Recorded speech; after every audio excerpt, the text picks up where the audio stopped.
Venez découvrir la franc-maçon avec moi. Une histoire qui s'est passée en mars 2006. Plan du rez-de-chaussée. Mais de l'abîme, un cantique s'élève jusqu'aux espaces du Seigneur. Béni soit Satan qui tendit le fruit du péché à Ève. C'est justement cet abîme, tourné vers les espaces du Seigneur, que les trois traits de spirale, engendrés par les points d'appui des 26 arcs de la nouvelle église, en les reformant dans un cercle au point le plus étroit, apparaissent comme un immense 666. La marque de la bête et symbole de l'antéchrist. Serait-ce un défi lancé de l'enfer vers le ciel? Le nombre 33 qui exprime l'angle au sommet et la pente constante de la ligne sur la surface du cône qui engendre les trois spirales des 26 arcs de la nouvelle église coïncide avec le nombre 33 des degrés de la franc-maçonnerie, de rite écossais antique et approuvé. En outre, le nombre 666 formé par les trois spirales qui représente l'antéchrist et la marque de la bête est graphiquement représenté par l'étoile à 5 pointes, qui est le symbole par antonomas de la franc-maçonnerie. La forme en spirale de la nouvelle église, outre à exprimer l'idée de Dieu, Satan, Lucifer et le sentier du pèlerin, c'est-à-dire la voie initiatique et le but auquel tend le chemin de la foi au progrès de la maçonnerie, c'est-à-dire le culte de Lucifer en plein jour, cache peut-être aussi le creuset et le centre promoteur de cette impiété, c'est-à-dire le temple maçonnique, constitué par les 33 degrés de la franc-maçonnerie, du rite écossais antique et approuvé. En mars 2006, cette histoire qui mine les mesures de tous les arcs de la nouvelle église, sans l'angle au sommet de 33 degrés et l'angle de 33 degrés de la ligne à pente constante, tracée sur la superficie externe du cône pour engendrer la spirale. La marque de la bête 666, le lien entre la spirale et les nombres 6 et 9 nous est mieux illustré par R.K. Spencer, lequel, parlant de la fresque murale de la salle de méditation de l'ONU, écrit: la figure en spirale qui s'enroule autour de la ligne diagonale de la fresque symbolise le caducée de Mercure qui mythologiquement est représenté par deux serpents qui s'enroulent autour de la baguette magique de Mercure. L'intersection de la spirale avec la diagonale forme 9 arcs. La 9e lettre hébraïque, tête, qui a la valeur de 9, signifie serpent.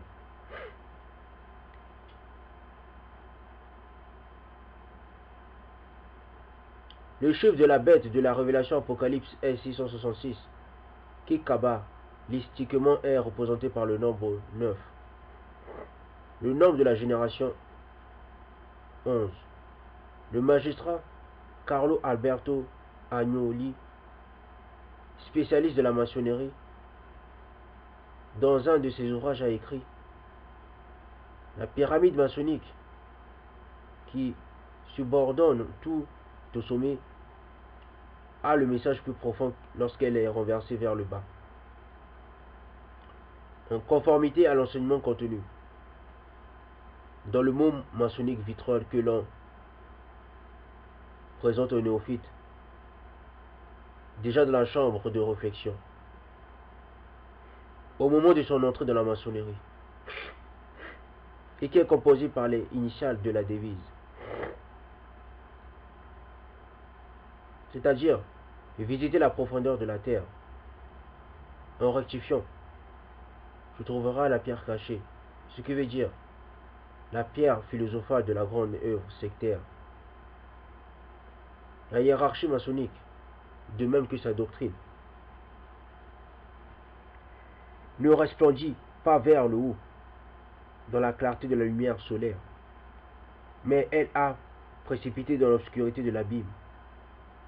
Qu'il s'agisse d'un règne de l'abîme exprimé aussi dans ces vers du fameux franc-maçon Olindo Guérin. La forme spirale, c'est la forme de l'esprit. L'esprit a une forme spirale.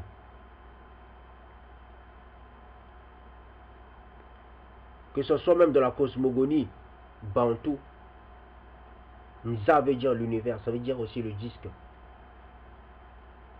C'est pour ça que chez les francs-maçons, dans les fonctions des pharaons, ils avaient un disque sur leur tête, parce que ça représentait l'univers. L'univers est un cercle, mais l'univers aussi est spirale, car l'esprit est spirale.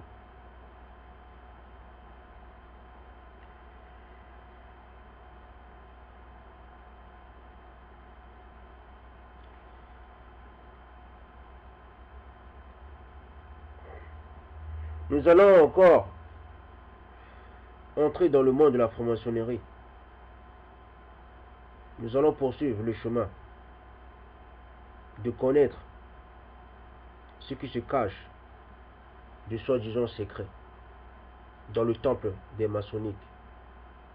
Le franc-maçon Jules Boucher, dans son livre La symbolique maçonnique, nous fournit une singulière représentation du temple maçonnique, constitué par les 33 degrés du rite écossais antique et approuvé.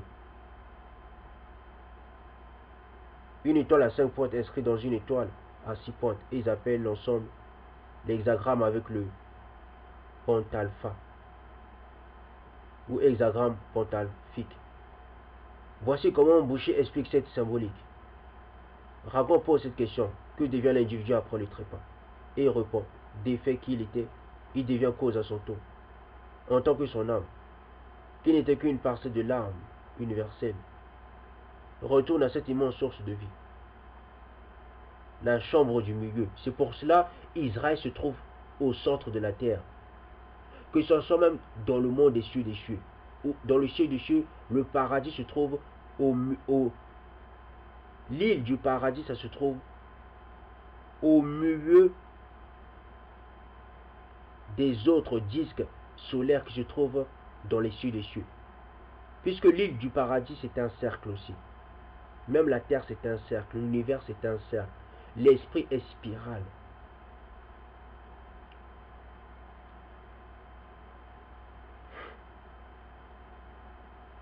Dans la chambre du milieu, une image du grand laboratoire dans lequel s'opère cette transformation. La chambre du milieu, écrit Marius Lipage, est la perte des illusions.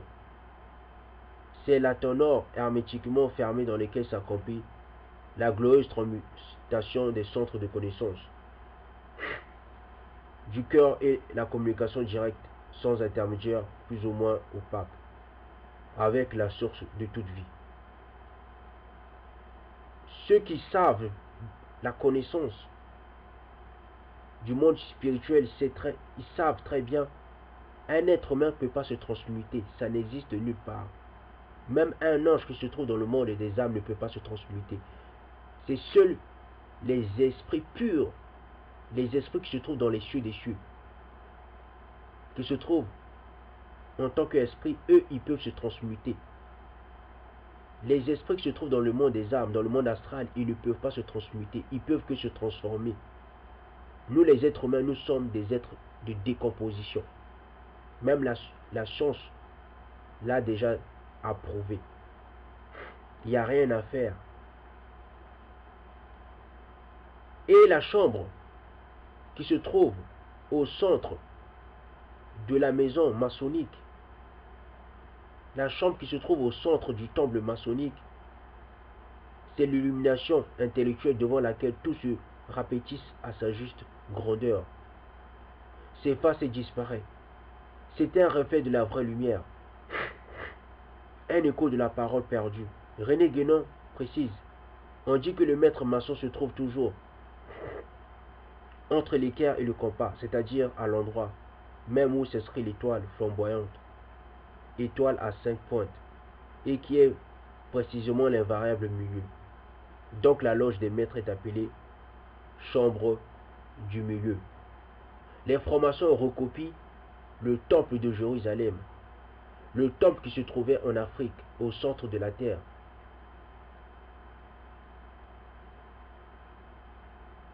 C'est pour ça que les francs-maçons sont et seront toujours l'ennemi juré bantou et du peuple noir. C'est pourquoi le maître est assimilé au vrai homme, mis entre terre et le ciel pour exercer la fonction de médiateur. Au lieu que ce soit les Bakongo qui ont ces fonctions de médiateur, ce sont les francs-maçons qui se la réapproprient. Dans toutes les traditions, le milieu est le centre idéal. C'est pour cela qu'Israël se trouve au centre de la terre. C'est pour cela qu'Israël, ça se trouve en Afrique centrale. Que ce soit chez les francs-maçons, le centre a une idéologie essentielle dans le déroulement spirituel. Même dans l'île du paradis qui se trouve dans le monde spirituel, le paradis se trouve au centre. Même si l'univers est fini, même si l'espace est fini et l'espace est infini. C'est pour cela la chambre du milieu. Pour accéder à la chambre du milieu, c'est parvenir au centre de la roue, à l'axe immobile. Cette image de la roue nous montre les profanes mis l'hexagramme avec le pentalpha représentant dans la symbolique maçonnique le temple maçonnique des 33 degrés du rite écossais antique et approuvé à travers le nombre 11. Avec la cabale des faux juifs, eux qui se disent juifs, pourtant ce ne sont pas des juifs, ce sont des convertis au 7e siècle. Eux aussi, ce sont aussi des francs-maçons. Quand on parle de la cabale, on parle aussi de la franc-maçonnerie. Ce sont les mêmes liens. Dans la cabale, la loge des maîtres ou chambre du milieu, là où le franc-maçon meurt et puis ressuscite, maître ou adepte, est représenté par l'hexagone mis en évidence en jaune et qui inscrit l'étoile à 5 pointes. Loge des maîtres, représentée par la surface d'intersection des deux bras de la croix latine. Loge des maîtres, représentée par le sommet de la pyramide qui surmonte un cube, qui forme la pierre cubique à pointe, équerre, compas et étoile flamboyante. Loge des maîtres, représentée par la surface comprise entre l'équerre et le compas, là où s'inscrit l'étoile à 5 pointes. La pierre cubique à pointe et les 4 éléments. Sur la circonférence et les initiants chemin. Sur les rayons vers le centre où la vitesse est nulle. La chambre du milieu est aussi la quintessence des alchimistes, le point d'intersection des deux bras de la croix. Le sommet de la pierre cubique à pointe. On y accède par 15 degrés divisés en 3 groupes, 3, 5, 7. Ces nombres sont ceux de l'apprenti, du compagnon et du maître. 3 c'est le triangle, 5 l'étoile flamboyante, 7 le sceau de Salomon, avec le point central qui représente l'homme parvenu à réaliser l'équilibre parfait entre la matière et l'esprit. Ce sceau de Salomon est le hiéroglyphe de la pierre philosophale. Tandis que l'étoile flamboyante, c'est-à-dire l'étoile à 5 pointes, est celui de la matière première. Le triangle ou delta lumineux, c'est le feu. Feu spirituel, intense, caché avec son action sur le pentagramme.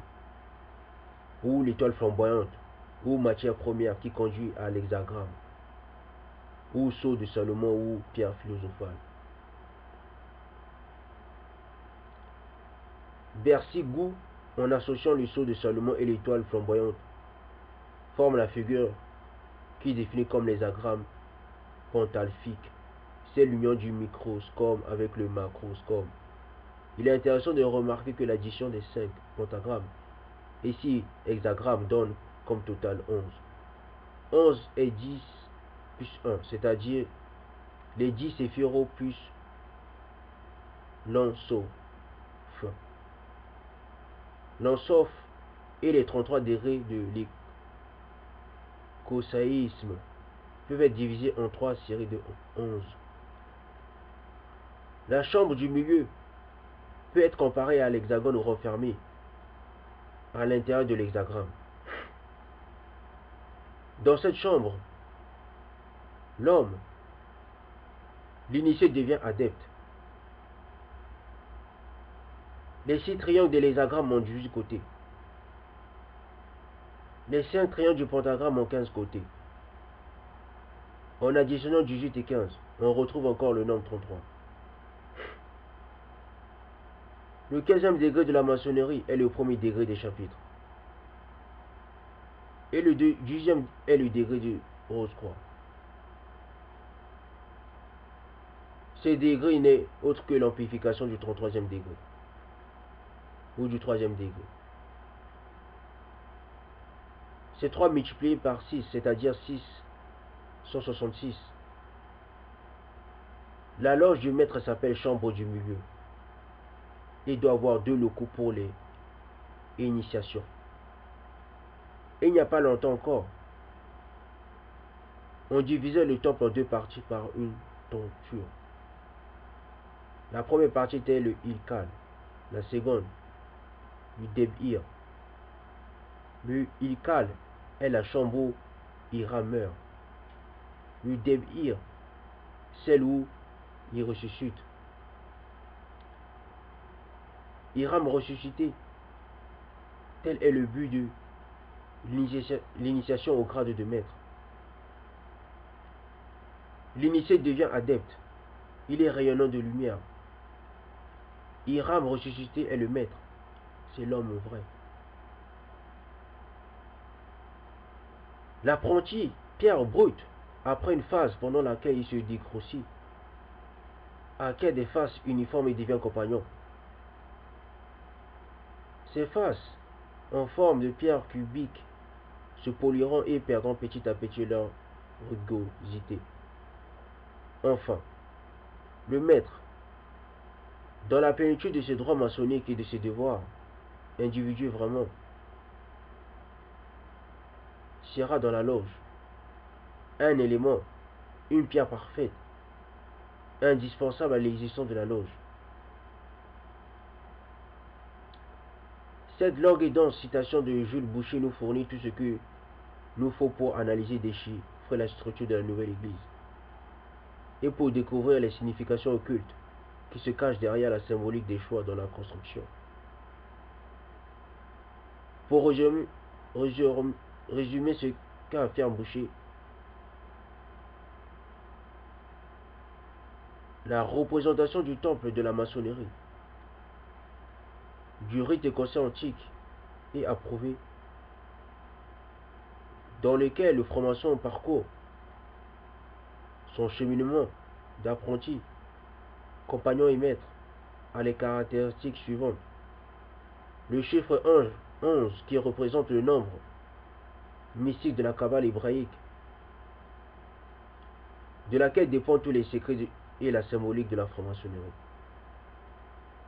Le chiffre 18, encore comme marque de la bête, 666 et comme symbole de l'étoile à 6 pointes.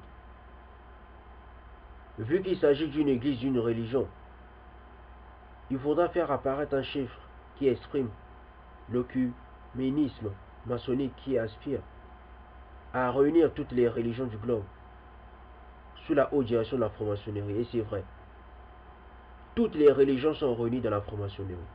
La franc-maçonnerie, c'est la religion de la réunification par excellence sur terre. On retrouve dans la franc-maçonnerie le culte des Égyptiens, le culte des Bantous, le culte Bantou, le culte des autres Babylone ou des autres nations. Et ce regroupement, symbolise la présence du nombre 6 comme indication de la présence d'une étoile à 6 pointes. La présence du chiffre 5 comme indication de la présence d'une étoile à 5 pointes. Le chiffre 15 encore comme symbole de l'étoile à 5 pointes. Et comme les 15 degrés divisés en 3 groupes, 3, 5, 7, de l'apprenti, du compagnon du maître.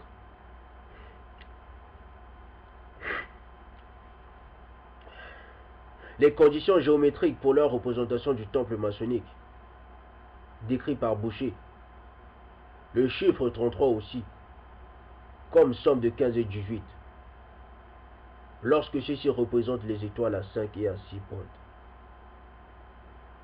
Le chiffre 7, nombre du maître, comme dérivation de l'étoile à 6 pointes.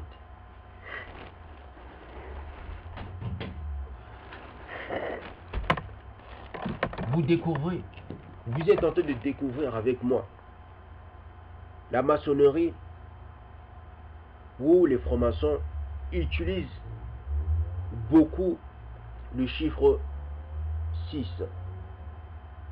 Ce n'est pas par pur hasard. Réfléchissez par vous-même. Soyez logique, sensé, afin de ne pas faire des accidents.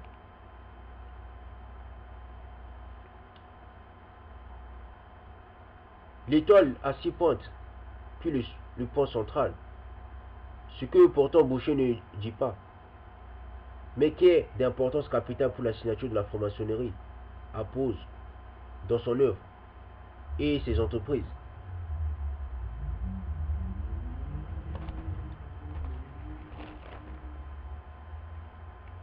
Outre la bien connue étoile à 5 pointes, qui est son symbole par antonomas, c'est qu'elle a l'habitude de cacher son signe spécial, 3 fois 666, comme expression de son unique dogme, déclarer et faire la guerre à Dieu. Le pentagramme, 5 est le nombre du compagnon.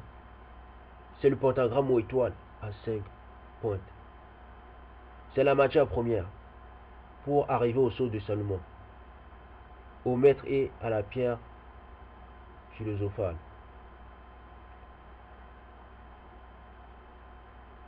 Le 3 est le nombre de l'apprenti. C'est le triangle ou delta lumineux. C'est le feu spirituel intense, caché qui, par son action sur le pentagramme, le conduit à l'hexagramme, c'est-à-dire au maître.